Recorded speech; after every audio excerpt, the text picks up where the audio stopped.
Hey guys, good morning, good afternoon, good evening, depending on your time and your location.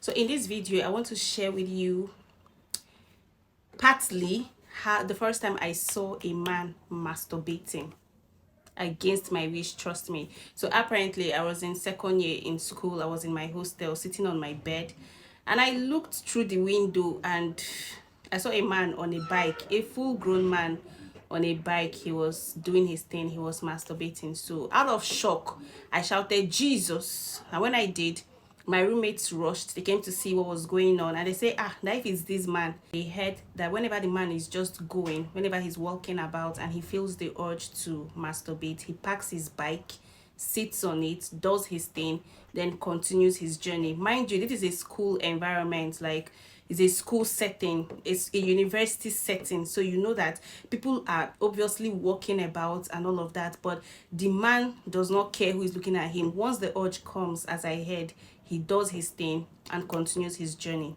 So when they shared that short story with me, I started crying, and they were wondering why I was crying. I was the only person that knew why I was crying. Now, this is it. I was crying because I was struggling with a particular addiction that does not have a name. It does not have a class. Of everything I've heard about addiction, I have never heard a thing like this. I'm talking about me growing up, right? And so I never shared with anybody because I didn't even know what it was. I could only explain it with my mouth, but I didn't know what it was. So I was so scared and I couldn't share with anybody. So it was my personal struggle. I was struggling with this particular addiction that I am not led to share on this video, but I was crying because I said, God, do you want me to get to this stage before you help me? Because have you ever been in a situation where you started something privately, like you started it as a private thing, you check, nobody's around, you do your thing, but it got to a stage where you don't care if anybody is even around or not. You now use your eye to want to like regulate them. People are around you, but you're doing your thing and you're trying to use your eye to control them. And from there, you also get to a stage where you don't even care if anybody was there or not. So that was my fear. I was like, this man that would park his bike to start doing his thing when people are passing, I bet you he did not start like that. He started it as something private. So I got scared that, God, do you want me to get to this point of shame before you take care of this thing that I don't even know how I started it and I don't even know the name? Trust me, it is something you've not heard of before. So in case you're thinking in your head, just don't stress yourself, yeah? Don't stress yourself. So now let me get serious.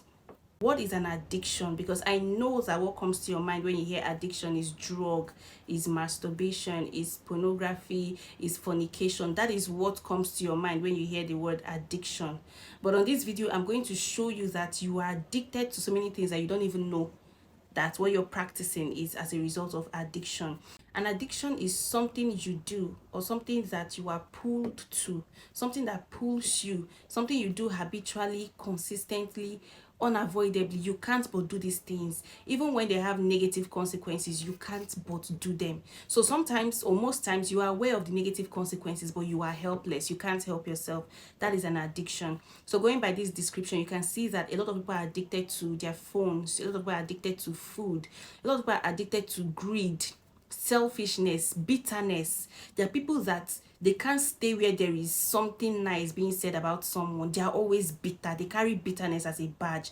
They are always interested when it's bad news about someone. That is where they want to be. In fact, if you don't start up the discussion, they start it up themselves. They love hearing bad things about people because they are addicted to being bitter. They can't say anything good about you. Most times it even goes beyond you to people they don't even know. People they don't know, people they meet on the internet space. They're just addicted to being bitter.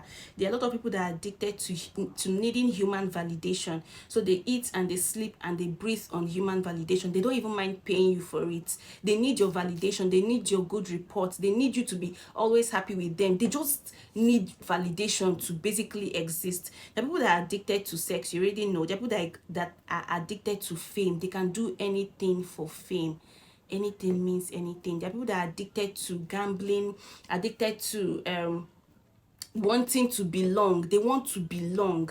They want to force themselves into that friendship, into that relationship, into that circle, on that table. They just want to belong. They can't do without belonging. It's an addiction. People that are addicted to a particular spec, that is physique. You understand what it means now? They're addicted to a particular spec. So even when that spec keeps showing them shaky, they revolve around that kind of person, or rather around those kind of people. So you see a guy that is addicted to a particular spec, he keeps revol, like, you now find out that his problem is his choice. He's addicted to that kind of spec. So if she doesn't have the front and the back, that is what he wants, and he keeps going there. It must be a tall, dark and handsome guy, and they keep giving you those colors and those shades and those type of shaky, but you still want a tall, dark and handsome whatever. So I'm just basically trying to point out that it could be an addiction. You are addicted to this particular physique, just name it. People are addicted to a lot of things.